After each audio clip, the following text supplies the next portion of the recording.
Well, hello there, Liam. WWWW. KJ. KJ. KJ. KJ. Did I say that right? I don't know. Hi.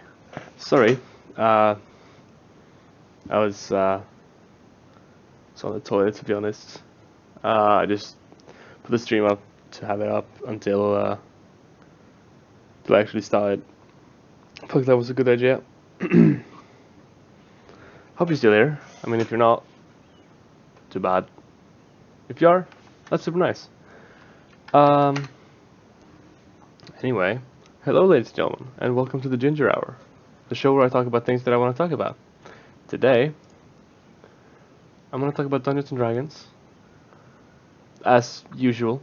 That seems like a recurring thing. Um, I'm also going to be talking about Overwatch because it's the beta currently. I've been playing it a bunch, and I mean not as much as a lot of people have, but don't worry about it, man. It's a good name. I like it. I've not been playing as much Overwatch as some other people have, but I've been playing a bit of it. I think I have a general understanding of how the game works. And a reasonably good grasp on the maps. Apart from the control maps, because I haven't seen as much of them, I feel like the control maps are a bit rough for me as a player, but you know they're fun too. So D&D. All right.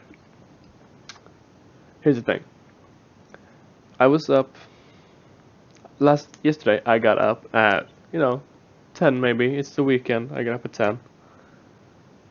Um, I had my day. Then I started playing Dungeons and Dragons at 2 a.m. Today. So,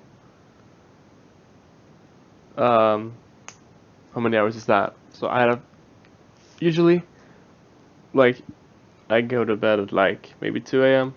Like that's like the latest that I'm ever awake generally. But yes, last night I was up till 5:30 a.m. Um, so I was just a fucking mess when I was getting up. Like, you have no idea.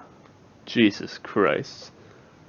What are those emotes, by the way, that you said? Is that tacos with like when you pull it apart and there's cheese in the middle?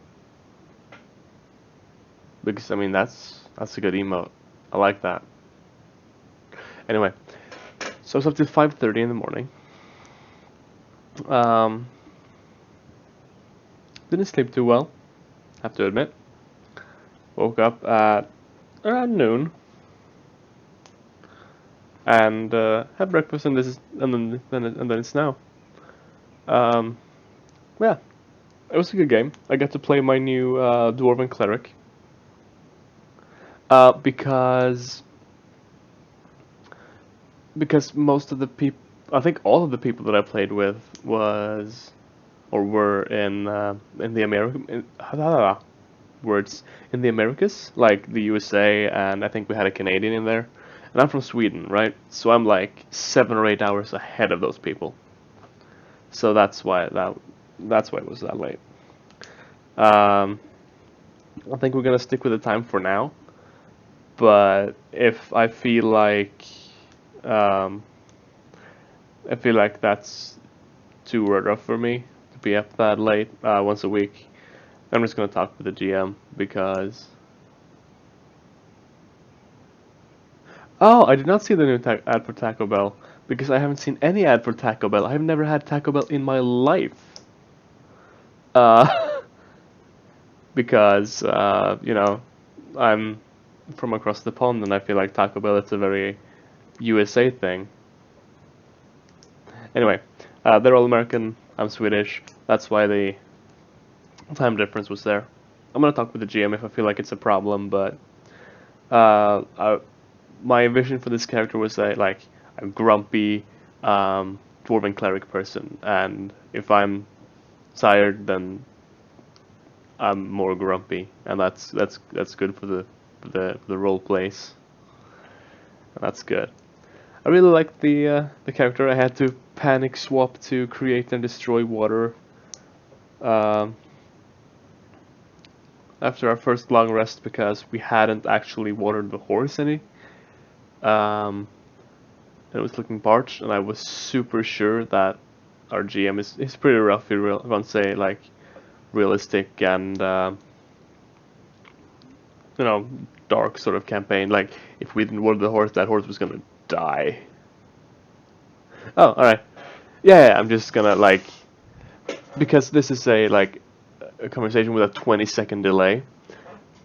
I'm gonna talk to you, and then I'm gonna talk like about the stuff that I was gonna talk about, and then I'm gonna move back to you. That's the way this is gonna run. All right, and it is the nature of things with a 20-second delay. All right, it's fine.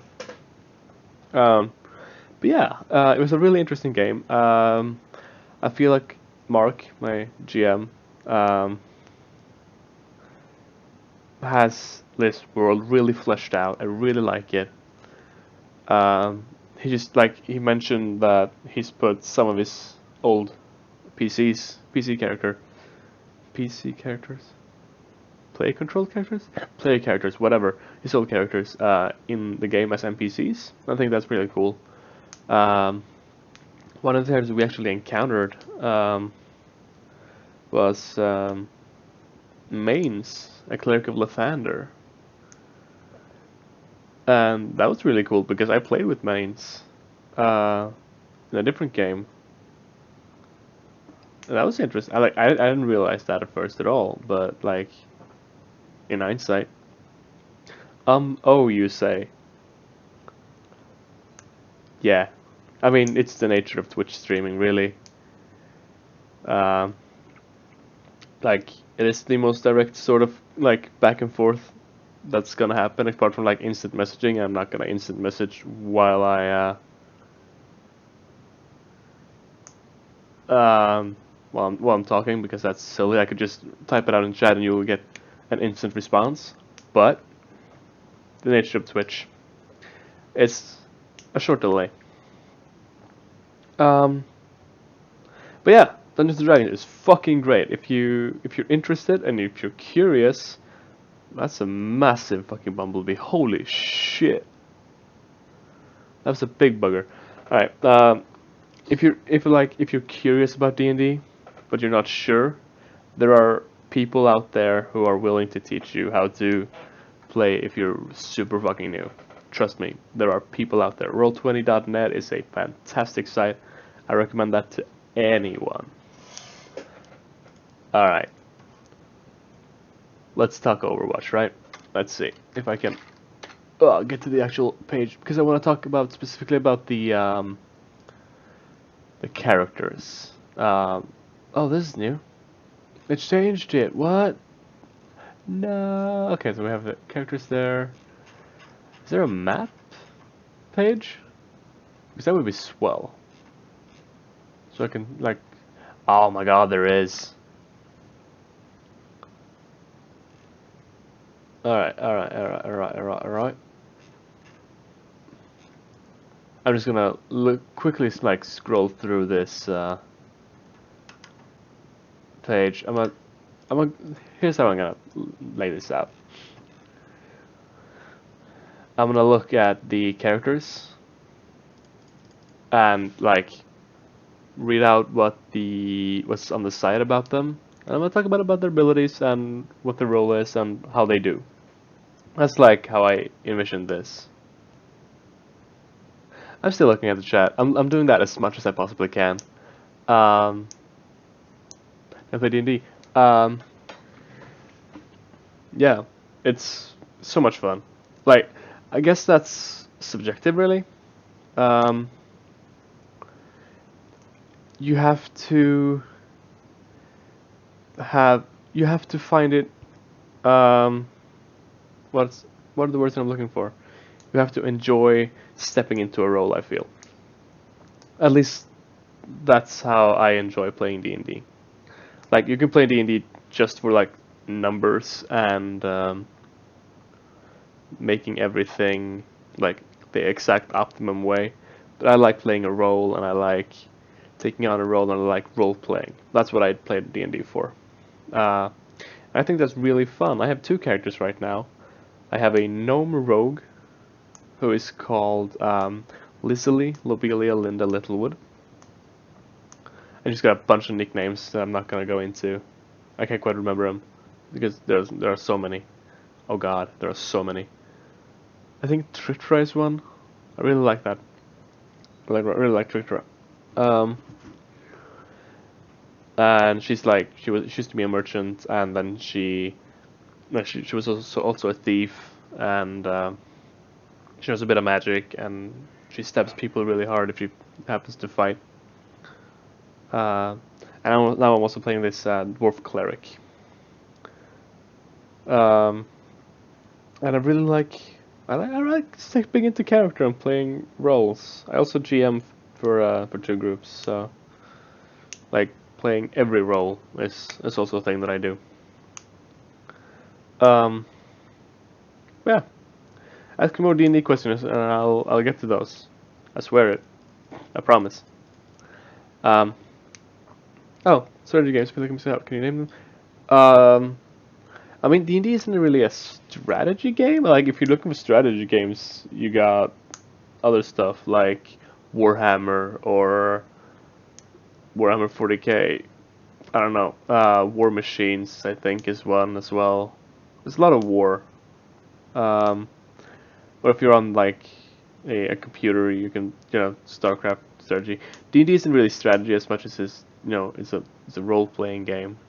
Um, and if that's what you meant, you have oh shit, you have so many. Like there's the Dragon Age RPG that I'm really excited about that I really want to play. There's Dungeon World, which is a really cool system. There's Shadowrun, which is like cyberpunk, and it's delicious. And there's Dungeons and Dragons, of course, like a bunch of different editions. I think like the most played D editions of D&D. Like, don't take my word for this. I'm not sure, but we have 5th edition, which is what I play. There's 3.5, and there's like AD&D way back in the day. Those are the ones that I hear the most about, anyway. Dungeon World is really cool because it's sort of like D&D, but like more narratively focused. And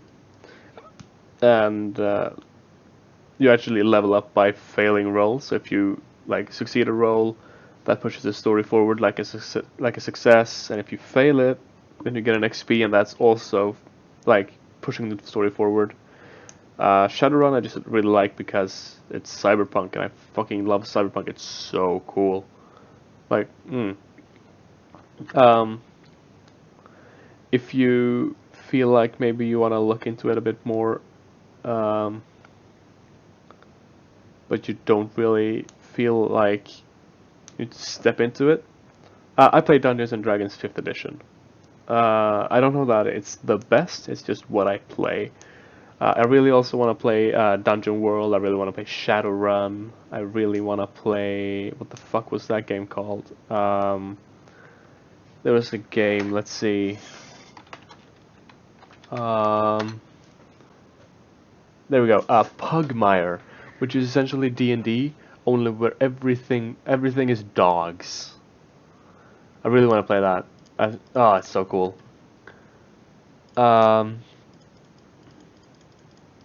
Yeah, I play D&D 5e. If you're looking to like learn more about D&D or other tabletop role-playing games, tabletop, I think season 2 had a double episode where they played the Dragon Age RPG. That was really good. I think names like Chris Hardwick played then. I'm not sure. It was a while ago I played it. I watched it. That's what I meant to say. Tabletop also played Dread, which had Laura Bailey on there. It was like an RPG where you had to pull bricks out of a Jenga tower instead of rolling dice. That was really cool. It gives the players a very tangible kind of stress. Like Ivan Norman played that as well. He's really cool. If you're looking for D&D 5e, you could check out Real Role Plays The West Marches on It Me JP on YouTube. If and Critical Role, which is what I follow religiously. There's also D&D 5e. That's really cool. That's on Geek and Sundry on YouTube or geekandsundry.com. If you happen to subscribe to their Twitch channel, you can watch VODs there as well. I don't know how far back they go. That's where I watch my VODs because I watch them earlier than they are on their website, you know.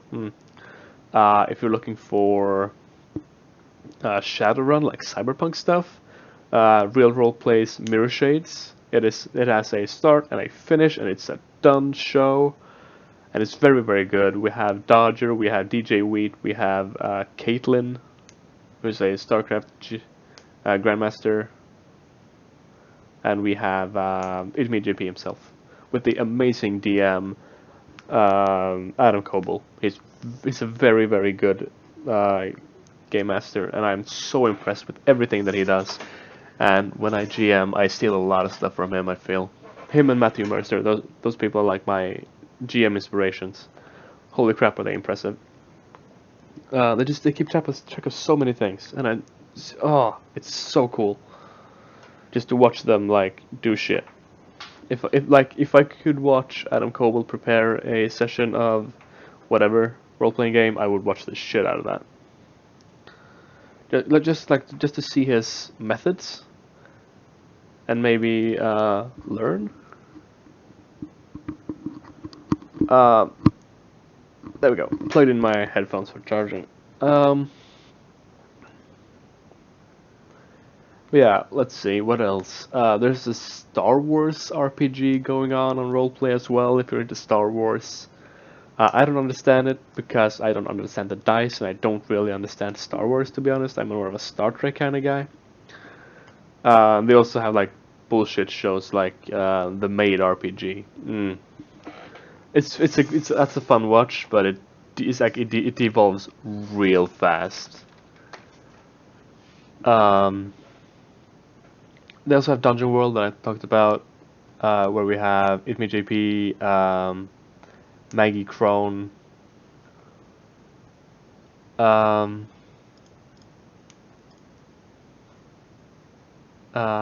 Maggie, who else?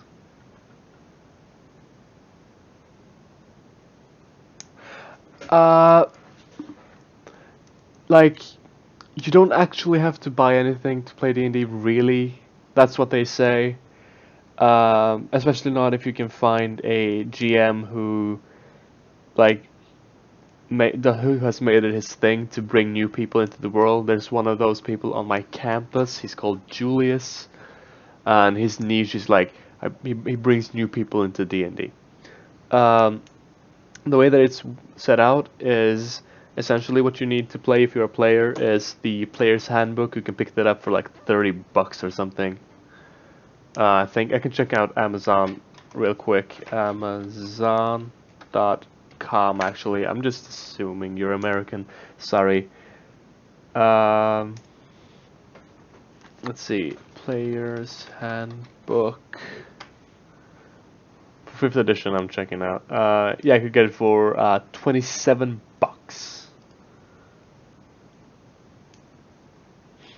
At least right now. I don't know if that's...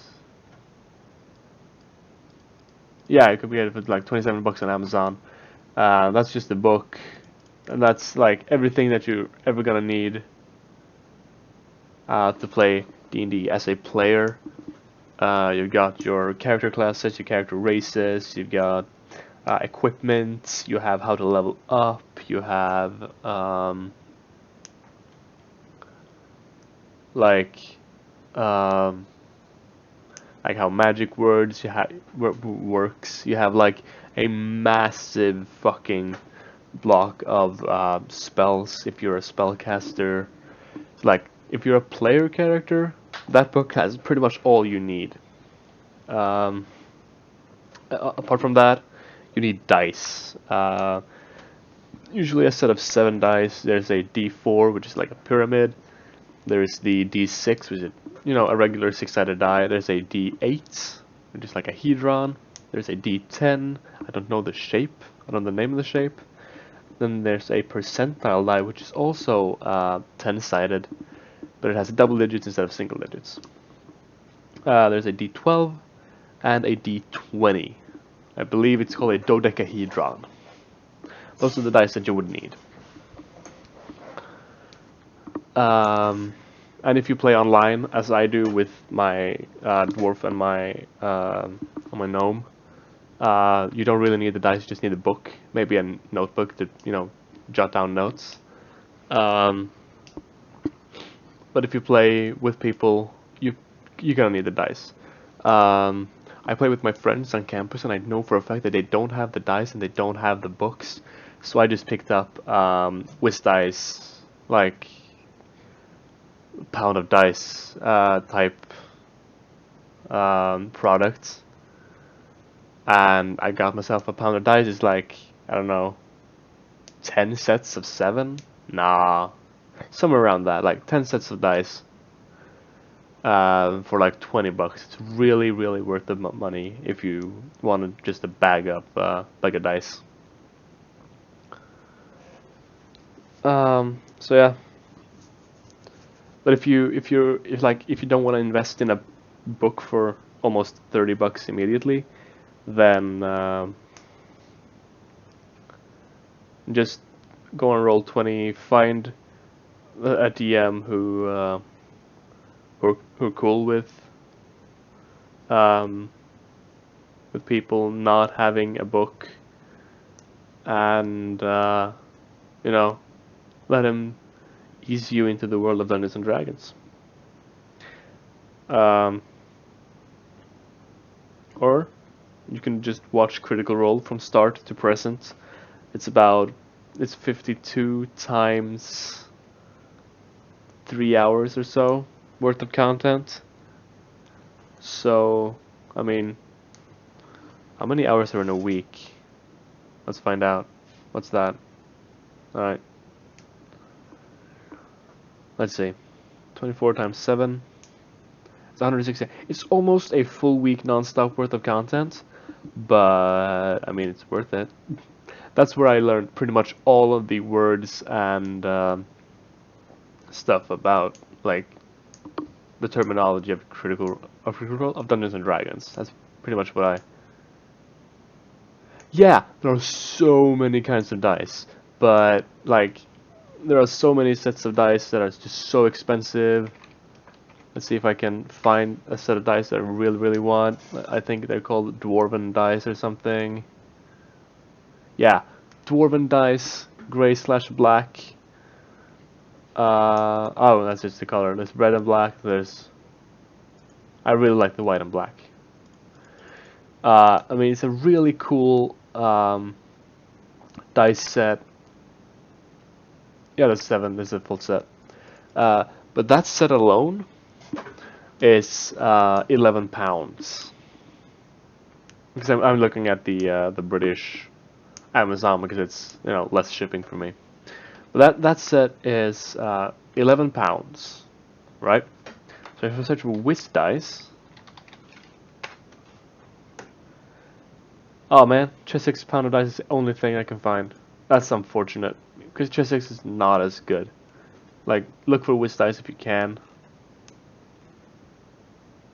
Alright, look at that.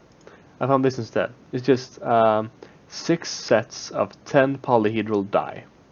So 10 die? Really? What's that? Okay, so we have a 4d6. Oh, that's actually very cool. I like that. So since I can't find Wiz die, I'm just gonna recommend this one then, because they look like the Wiz die dice. Alright, this is like half a pound, and that's 6 sets for £14 as compared to 1 set for 11. So I mean, if you want nice dice, you're gonna have to pay for it, but you can get dice very cheap as well. I like the first dice set that I ever bought that I've never actually used. I paid $4 for. I mean, it was nothing. Ain't no thing. Yeah, like D&D is a thing that you can pay however much you want to, and if you don't want to pay that much, you don't have to. But like, I really like dice. I think dice are super neat, and if I had the money, I would have a lot more dice. Then you also have the question of dice bags, and that could be a touchy subject for some. Like, some people don't care, some people want a really nice dice bag. I paid a bunch of money for a dice bag from Etsy. I think was shipped from Maine in the States. This is a very nice red dice bag, very nice material with the words bag of no, the words dice of dubious results on it. I really, really enjoy that. Oh God! All right, I've been talking about D&D for a long time. I didn't think I was gonna talk about D&D for this long. Oh yeah, you could get dice for super cheap. But if you want like really cool, really neat dice, you're gonna have to pay some. Let's see if we can find some really expensive dice on Amazon. Let's see. Dice. I'm just gonna search for dice. Alright, I'm gonna search for polyhedral dice. Because that's it's a bit more. Oh, that's a really cool one. I like that. A gem set, 7 polyhedral dice for like £235. Can you actually search like there we go. Paladin solid metal role-playing dice set in presentation case for £30. So like if you want to pay a bunch of money for this stuff, you absolutely can, but you don't really have to, right? Can I actually sort these by price? Is that a thing that I can do? Oh, look at that. So yeah, thing like no, that wasn't too much of a thing. This I'm just looking at the like top reviews right now. Yeah, I think that Paladin Solid Metal role-playing dice set is the most expensive at £30, and I really fucking want it because these dice are beautiful. Oh my god, do they look cool! My players would be terrified if I was rolling these. My god.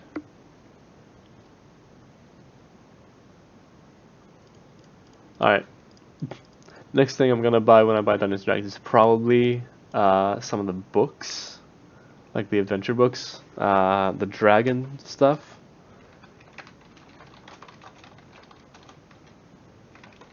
I'm just gonna do that. Nope. What's the book name? What's the book name? Tyranny of Dragons. Horde of the Dragon Queen. It is I think it's like level 1 through 8 adventure. It's like a $17 book. £17.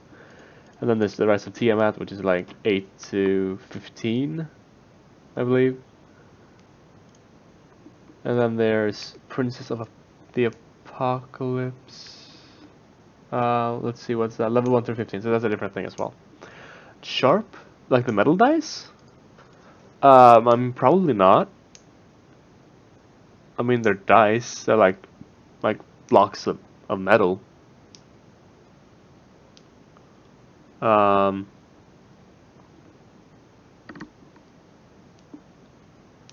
don't know. Please clarify, and I will get back to that. I'm gonna start overwatching. This is weird. Let me tell you, this is hella weird. I appreciate you being in chat though. It's really nice to have this back and forth. I enjoy that a lot.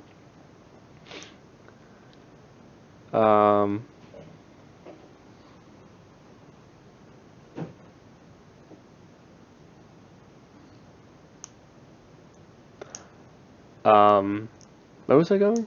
Right, the overwatching. Like, even if I start talking about Overwatch, don't feel deterred from like asking questions about D&D because I can just jump back into that and that'll be fine. Once I was just talking about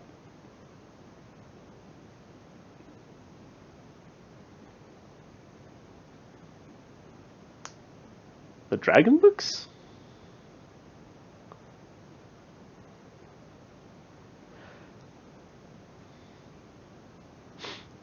I'm gonna be completely honest, I don't know exactly what you mean right now. It's sharp as slang? I don't know.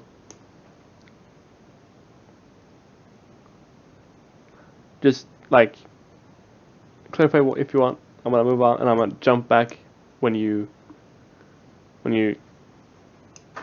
chat something else. Alright, so I have a it's not really a list, but as you know, I have the icons of the player characters in Overwatch here. I'm gonna go through them real quick. Well, I mean, I say real quick. We said that about the games of 2K15 and 16 as well. I'm gonna look at them. I'm gonna talk a bit about. Alright, I'm just gonna keep going. About their abilities, what their strengths are, what their weaknesses are. Let's try that out. Okay, so we start out with Genji. And first of all, fuck Genji, man. God. Genji's basic attack is 3 throwing stars with a rapid travel time and no drop off. They deal a bunch of damage, like a lot. His right click is like a fan, like 3 throwing stars in like a fan shape. And I don't know exactly what that's for. Maybe it's like if you're real up close with someone, you want to hit someone with 3 throwing stars at once. I suppose. I don't play a lot of Genji. Oh god, I yawn. Sorry. His movement ability is a dash that applies a damage over time effect, if I'm not mistaken. And his other ability is just a fucking reflect. Oh my god. He just reflects enemy projectiles, and pretty much every single everything is a projectile at one point. He could reflect Hanzo's ultimate. He can reflect Zarya's ultimate, I think. Like, he can just, he can do so much stuff. His ultimate, he just draws his sword and slashes people for massive damage. Pretty much.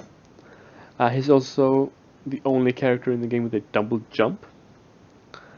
And he can climb walls just as Hanzo can.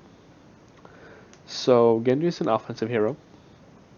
A lot of people think he's bullshit and broken. I don't think he's broken, but I do agree that he's absolute bullshit. At least for now, until people learn how to counter him. He can do a lot of damage very fast, and he's very fast and very mobile. It's bullshit. Like, he excels at jumping into the enemy team. Oh god, I yawn again, I'm sorry. Jumping into the enemy team, disrupting everything, and making everyone try and fight him instead of what they want to fight. I'm scratching my ear a bit. There we go. So that's pretty much his role. He's like disrupting. He goes in, picks up like the support, like a Mercy or a Lucio maybe. Unless he's got an ult up, because then he just chops up a fucking Roadhog. So yeah, like, Genji's not really my playstyle, but he's alright.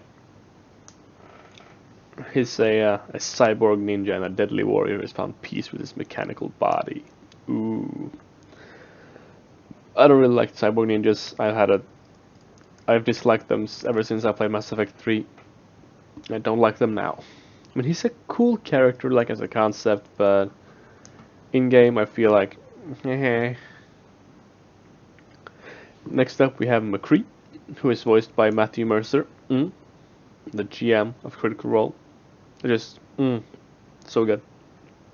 It's got a 6 shooter, His left click is just boom, boom with a 6-shooter.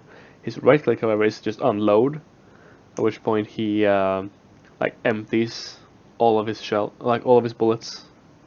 All of his chambers is probably the right terminology. He empties all of his chambers, like in very rapid succession, but with very low accuracy. So you have to be very, very close to someone then. His movement ability is a roll, and that ability also reloads his 6-shooter. So that's very powerful. Like you can unload, roll, and unload again. Especially if you combo it with his other ability, which is a stun grenade. Like stunning someone and then unloading, that's very powerful. Like I can't tell you how many times I've just destroyed a Tracer or a Genji even with that. Even though Genji could just reflect the fucking stun bomb, I hate it. I hate it. Oh. McCree's ultimate is called. I mean, it's not called High Noon, but that's what he says. What is it called? Deadeye. It's called Deadeye. But he whenever you activate it, you hear a voice saying, "It's high noon." And if the enemies are like within visual range for too long, you could just insta kill them. And that's, I think, you can insta kill however many people you have, like bullets in chambers, right? So if you have a fully loaded 6-shooter, you could just wipe a team if you're lucky. This guy is really like precise. His gun is really accurate, but I think that they nerfed him so that his damage on long range isn't as high as it was, because he could just outsnipe snipers at one point in the game. So he's like a short / medium range character. He's also offense, by the way. I think these are actually in order of offense, defense, tank, and support. That's good. Alright, cool beans. So yeah, his medium range because of his 6-shooter, and his close range because of his unload / stun grenade combo. Alright. Next up we have Pharah. So Pharah is going to be familiar to anyone who's played, I think, Unreal Tournament maybe, or Quake or whatever. I don't know, like these really older FPS games, to be honest. I played Unreal Tournament 04, I believe. I really enjoyed that, but I wasn't very good at it. Pharah essentially has a rocket, like a jetpack, and her movement ability is just like launching herself into the air. Then she can hold the jump button to like rocket hover. And she's got a rocket launcher and a sort of a knockback shot on her other ability. Now, these rockets do heavy fucking damage on a direct hit, and way less, but still some, if you don't hit them square in the fucking face. Alright. She's an I didn't like her when I played the weekend beta in November, but I played her a bit now in the open beta and in the quote-unquote open beta. I really like her a fair bit more here. She's very easy to take out if you got a McCree, say, or a Roadhog, or a Bastion, or a Widowmaker, or another Pharah, really. Like, when she's in the air, and especially when she ultimates, because she's like she's like static in the air, you can just snipe her out of the sky. There's nothing more to it, really. Like, a good Hanzo, a Widowmaker, a Bastion could just mow her down. A lot of counters to Pharah when she's up in the sky.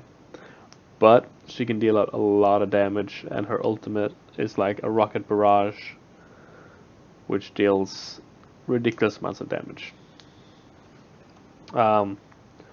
Reaper is a short-range duo shotgun character, which is silly, really.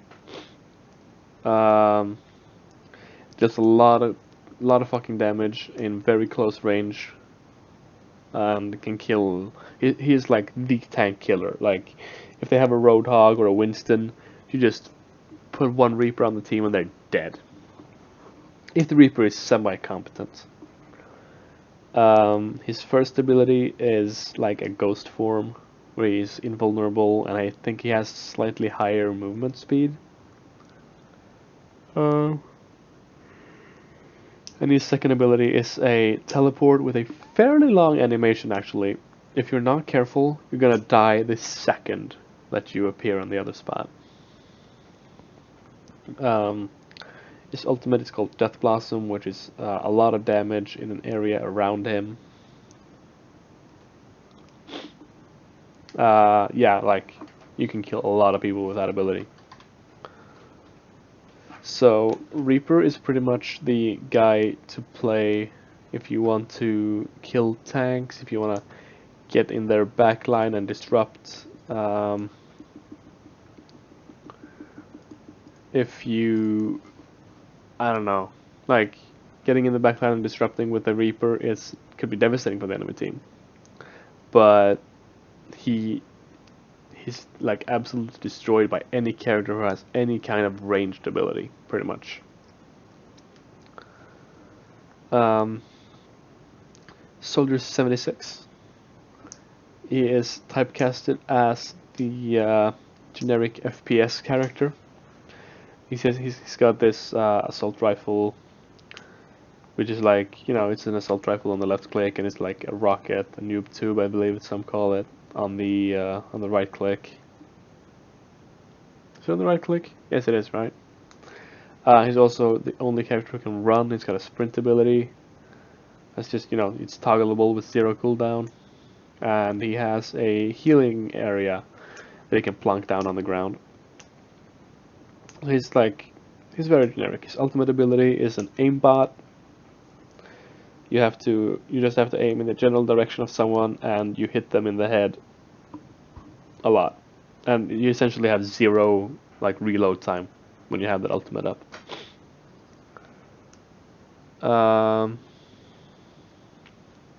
But it's also really, really fun. Like, you can do a lot of stuff with a Soldier 76. As far as offense goes, he is like mid to.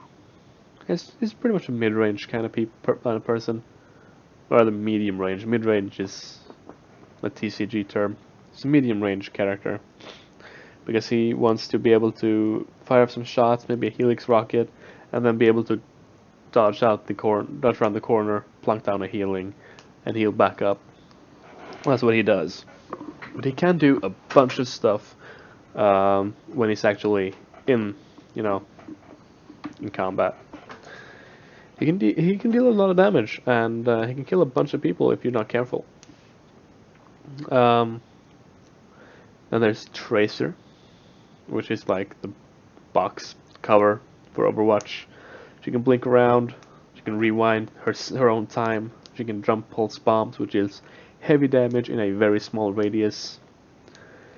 And she's got these like SMGs, which fire super fast, but don't do a lot of individual damage, at least not at a distance. It's almost as though they are shotguns, just because they fire so fucking quickly, but eh.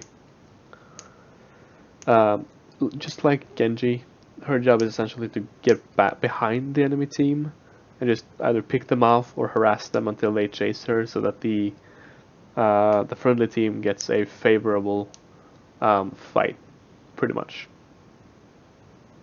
That's pretty much the Tracer. I haven't talked about counters, I forgot about that. A Tracer counter is, Mei is the hard counter, because she could just slow Tracer down, and Tracer needs to be fast. Any character who can deal a lot of damage in a short amount of time. Widowmaker is a good counter if you can actually get off shot. I don't know. What, Overwatch or D&D? You changed your name color. That's weird. Do you mean D&D or do you mean Overwatch?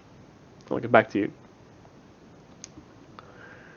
But yeah, that's Tracer. Next up we have Bastion. And Bastion is fucking weird. He's a robot with like an assault rifle. What? Understand D&D? Because I don't fucking understand D&D, man. I've been playing for months now.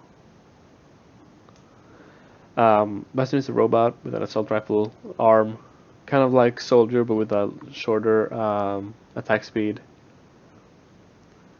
And then he can turn into a turret, which like he literally has a minigun. Like D&D is weird, and I don't think anyone understands it perfectly, so don't worry about that. Overwatch, I don't understand perfectly either. Like, there are so many variables, and there are so many strategies and shit. Like, I won a game where on Numbani, on attack, where we were 5 Winstons and 1 Lucio.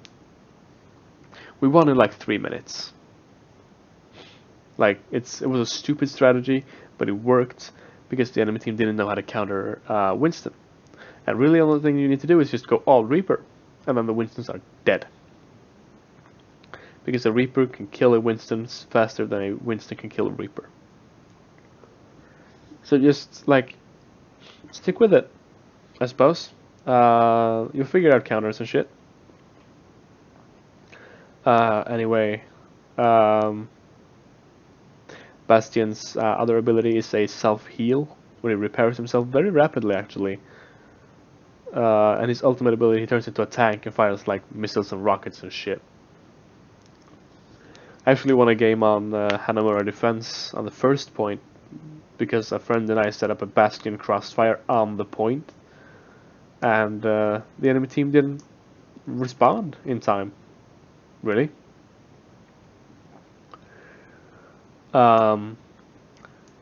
But Bastion is actually really weak against characters like Pharah, who can rocket him from afar, and Widowmaker from afar. Hanzo, if you can actually deal with a drop-off from afar. Only played Call of Duty, T42, and some Portal, and most Valve games. Yeah. I mean, Overwatch is like in some ways similar to TF2, and I haven't played a bunch of TF2 myself. But it's very different from Call of Duty in that it's a hero shooter. I mean, Team Fortress 2 has classes and stuff, but they don't actually have abilities, unless you pick up some items which have cooldowns and stuff. If I'm not mistaken, correct me if I'm wrong. But this is a very like solid hero shooter, where you have a character and they have a kit with abilities, right?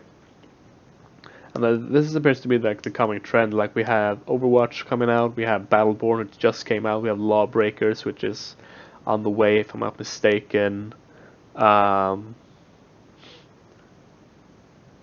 Yeah, that's fine. I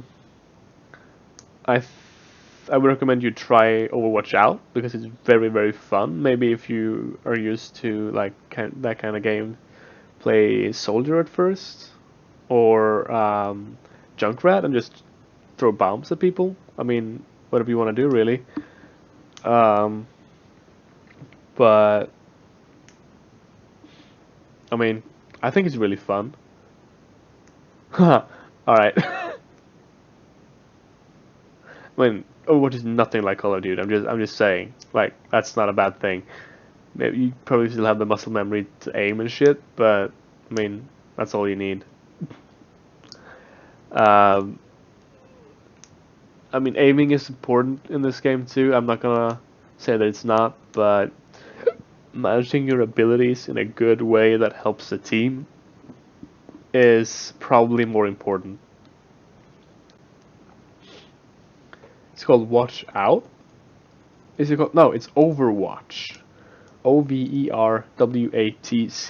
It's a Blizzard game. So if you go to battle.net, there's a bunch of boxes with all of the Blizzard games. There's WoW, StarCraft, Diablo, Here's the Storm, and Overwatch.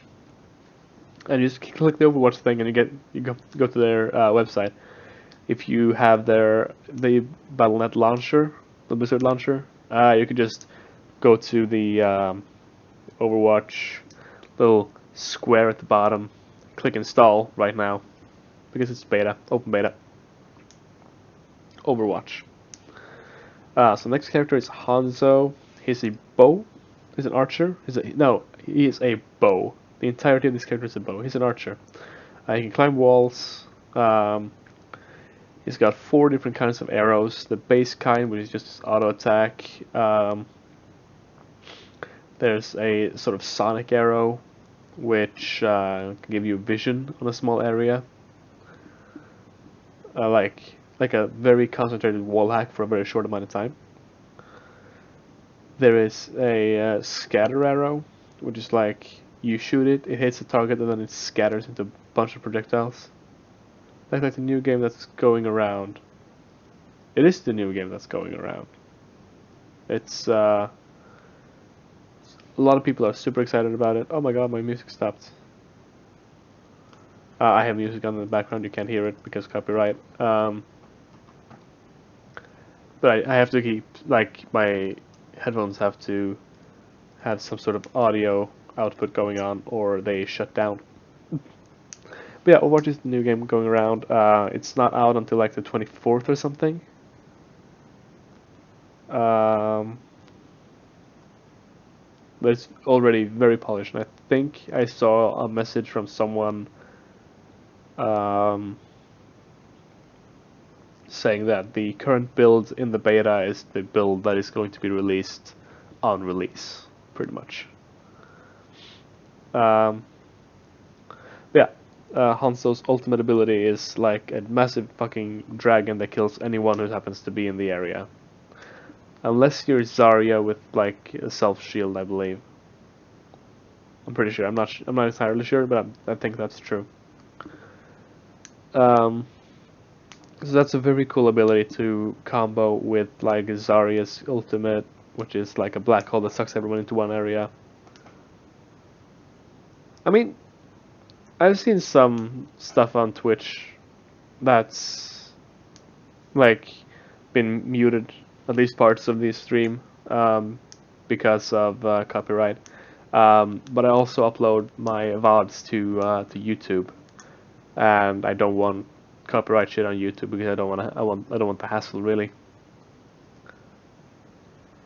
But yeah, Hanzo is a long-range sniper character, but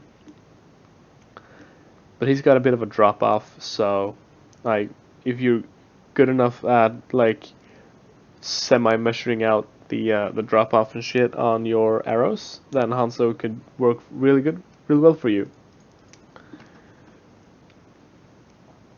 Next up we have Junkrat, who is so much fun. You just fucking throw grenades into an area and oh, it's delicious. It's so crisp. I love it. His first ability is a concussive grenade, which lands on the ground and you detonate it with the right click. And you can use it to jump around the map, or you can use it to deal a bunch of damage to enemies, or even throw them around. Oh yeah, thank you so much for the follow, man. That's not even a thing. Thank you for hanging out. It's been good having you. Have a good day, sir. And Junkrat's, let's see, second ability is a steel trap, it's called. It's just like a bear trap, and if enemy heroes step into it, then they take damage and they are rooted for like a second or a second and a half, maybe. His ultimate ability is called Riptire, and it's a tire that's a bomb. So you get to a safe place and you send that in, and you could just explode a bunch of people. It's cool. Bye, sir. Next up we have Mei, who has a cryo gun. Hey, your name switched colors again. It's weird. Ah, shit. It has a cryo gun, so it's like a cryo beam that freezes people really strong against Genji and Tracer. Genji can't reflect it, so that's cool. And they get like frozen solid rooted stuff for a short period of time. At which point you can use the right click to just icicle them in the head for massive damage. First ability is called Ice Block, or at least it is an Ice Block. You become immune and immovable, and you regenerate health for a short time. Your other ability is Ice Wall, so you can block off some stuff. You can like make walkways for your team, whatever, stuff like that. May's ultimate ability is Blizzard, which is like her left mouse button ability, only in area of effect. And I really like May. She is super fucking fun, man. Holy shit.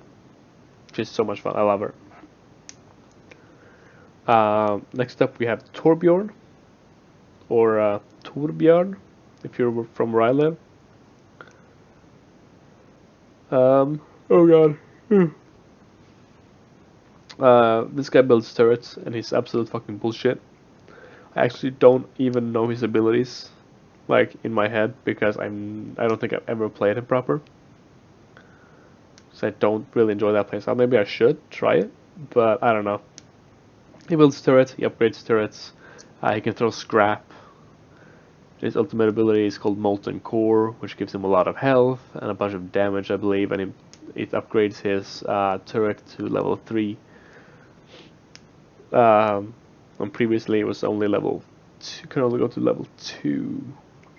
I got a message from 1530. I mean, that's fine. I'm probably gonna play Overwatch later, that's cool. I really like the game, at least when I play with friends. I don't enjoy it as much when I'm on my own. So I'm probably going to be picking up, or rather I am going to be picking up Battleborn, because I feel like that game is better for solo play than is Overwatch. So the character is Widowmaker, and this is the last of the defense heroes. She's also a sniper, without the drop-off that Hanzo has. And when she's not scoped up, her rifle becomes like an assault rifle, right? Her first ability is a rope, so that she can get around and get to vantage points and stuff. And her second ability is a poison mine, which deals damage over time to enemies that are affected. Her ultimate ability is called Recon, and it gives you like a wall hack for a few seconds, which is very powerful. You can make some very cool plays. There we go. Really cool plays with like a Hanzo ulti, or let's see, maybe, yeah, Diva ulti, maybe even, like, if you're good. And Reinhardt ulti, really. She's actually pretty fun. It's really fulfilling to snipe people out. However, if you play attack, she might not be the best choice, because you need someone on the point if it's a capture map, and you need someone on the payload if it's a payload map. I'm not gonna go over the maps, by the way, this time, because I've already been talking for a while. And if you attack and you play Widowmaker, then you don't want to be anywhere near the point, because you want to be away from the point and snipe people. So Widowmaker might not be the best choice in every situation. Next character is Diva. We're starting off with the tanks now. Diva is actually very cool. She's got this mech suit with like a plasma shotgun, which has no reload. You can just fucking fire that shit, but your mech is super slow when you fire, so you have to stop firing to actually move around. Your first ability is like a rocket, so you can like fly around with the mech for I think 2 or 3 seconds. And your second ability is like a defense matrix. So any projectile that's coming your way, you can just blast out of the sky before it hits you. So like you can just negate all of the damage from like a Pharah ultimate or just a Bastion, which is really powerful. Her ultimate ability is auto destruct, which deals heavy damage in a large radius. Like that kills enemies and allies alike. It's very good for clearing a point and stuff like that. When she's not in her mech, because when the mech dies or when she auto-destructs, she actually ejects from the mech. She's just like a tiny Korean girl with like a plasma gun. And if you work up her ultimate, you get back into the mech. Next up is Reinhardt, who is so cool. He's just a very big German guy in a suit of armor. And a massive fucking hammer he's got. He's very cool. I like him a lot. His first ability is a charge, so he picks someone up along his charge.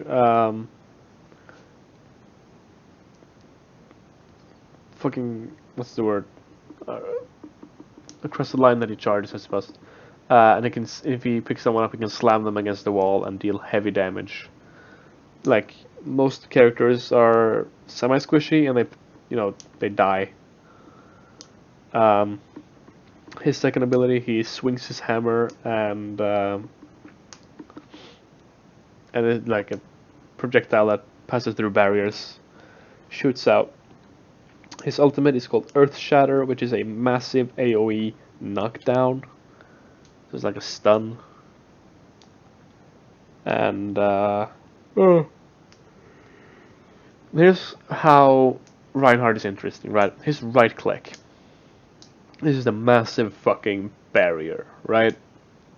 It's so good for deflecting damage. It has like 2000 HP. When compared to Reinhardt himself, who has I think 500. It's a very strong ability. Like if you can keep a Torbjorn turret or a Bastion behind him, so they can't be actually shot at, they can deal a lot of damage because you can't actually fire out of blue barriers. Next tank we have is Roadhog, who is the only. What is this? What is this? What is this? A photo from what?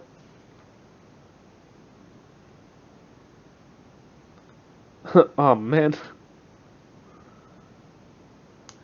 I guess in a photo from a friend who I might be playing Overwatch with later.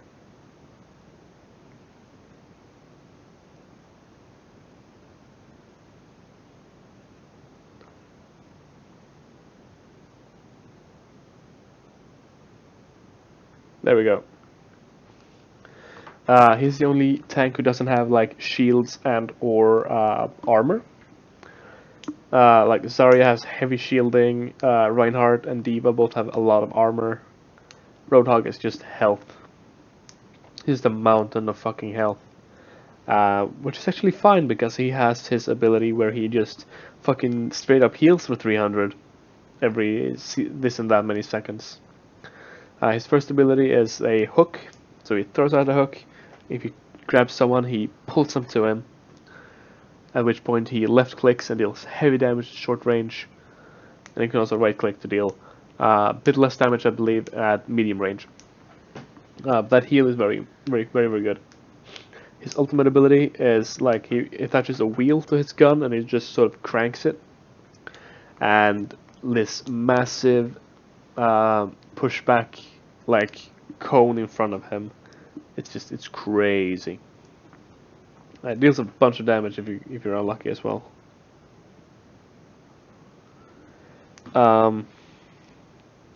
Winston is a gorilla. I'm just gonna let that be for a second. Winston is a gorilla. That's a playable character. Alright then, settled. His left click is just like an arc lightning gun. Very cool. His first ability is a leap.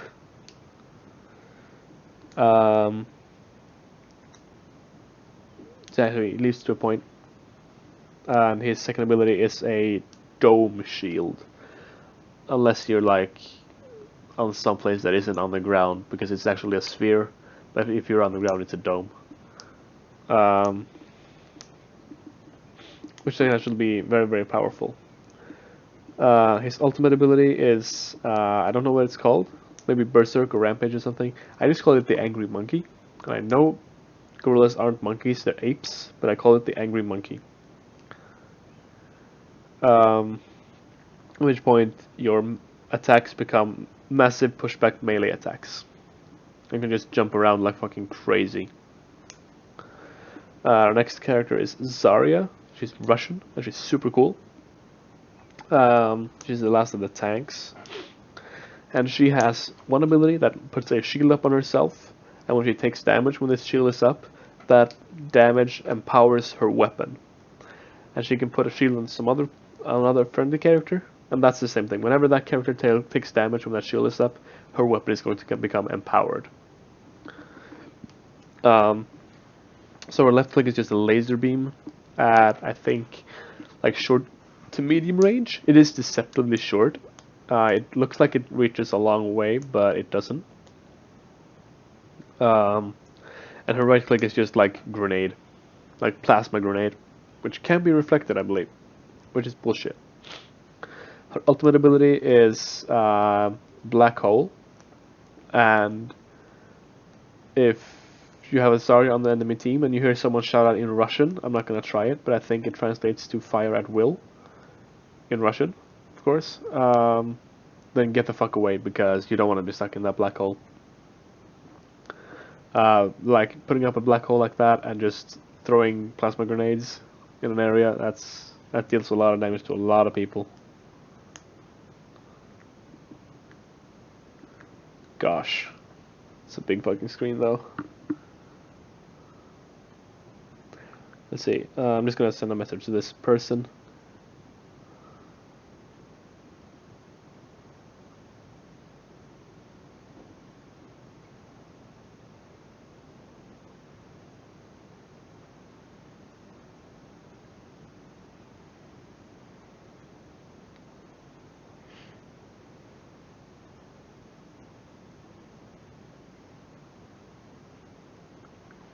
Alright, cool beans. So we're moving on to the supports here. We have Lucio for starters. So his left click, that was weird, is a, like it's 3 blobs of something. I don't quite know what it is because his gun is a fucking speaker. I have no fucking clue what that is. And his right click is a pretty reasonable knockback. So, like, if you can knock someone off the map with that, that's super powerful. His like a passive ability is that he has 2 modes. Like, he has a speed mode and a heal mode, and they work in an area of effect. And one of his abilities is to switch between these 2. So his heal heals over time, or rather over as ticks over time, all friendly characters in the area, and his speed boost just increases everyone's speed in an area. And then he can empower those abilities. So he can heal for more, or he can increase the speed even more. So that's cool beans. His ultimate is called Sonic Barrier or Sound Barrier or something. Motherfucking Palatine. It calls it the Bro Shield, and I would agree. It gives everyone a decaying barrier, which is stupid strong. Next up we have Mercy, who has a Caduceus staff and a pistol. You never use the pistol. Caduceus staff all the way, pretty much, like, unless no one else is there. Mercy doesn't deal any damage on her own, pretty much. But she is, I think, the strongest single target healer in the game with her left click, and her right click empowers abilities, like empowers the character that she targets a lot. That's why you see a lot of Ferris with a dedicated Mercy, because Mercy can actually fly around with the Farah with her first ability, which is called Guardian Angel, where you just sort of fly around to your target. Her second ability is... I don't know that she has a second ability. I forget. I don't think she does. And her ultimate ability, I don't know what it's called, but, you know, heroes never die. And then she resurrects any allies in range that died recently. Stupid powerful. Next up is Symmetra, who is a support, but I don't know how supporty she is. She can give like 25 shields to anyone, to an ally in range, like permanent shield. As apart from Torbjorn's armor packs, which is temporary. Like if you lose that armor, it's gone.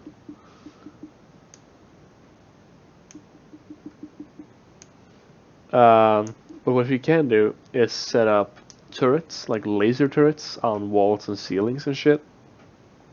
That can actually do a lot of damage. And her ultimate ability is a teleporter that spawns where you put it. And then it leads from your spawn into where you put it, essentially. Her left click is a beam as well, and it deals, like, it locks onto an enemy character when you fire it, and it sticks there unless you aim super terribly. Oh, I yawn. And her right click is a charge up, like slow moving ball of death if you're not careful. Like if you can get that 2 of those on a bastion, then he's pretty much dead. Next up is Zenyatta, who is like a Shaolin monk of robots, pretty much. He actually hovers, so that's cool. His left click is just, he fires orbs, long range, super fast, does a lot of damage. His right click is a charge up, just like Symmetra's, and he fires a bunch of these orbs in rapid succession. Yeah, his first ability is Orb of Harmony, which you put on an ally to heal them over time. And then his other ability is called Orb of Discord, which is a debuff to an enemy hero, which makes them take a lot more damage than previously. However, that ability was nerfed so that if the Discord affected character gets out of visual range, I believe, then they are no longer affected by the Orb Discord.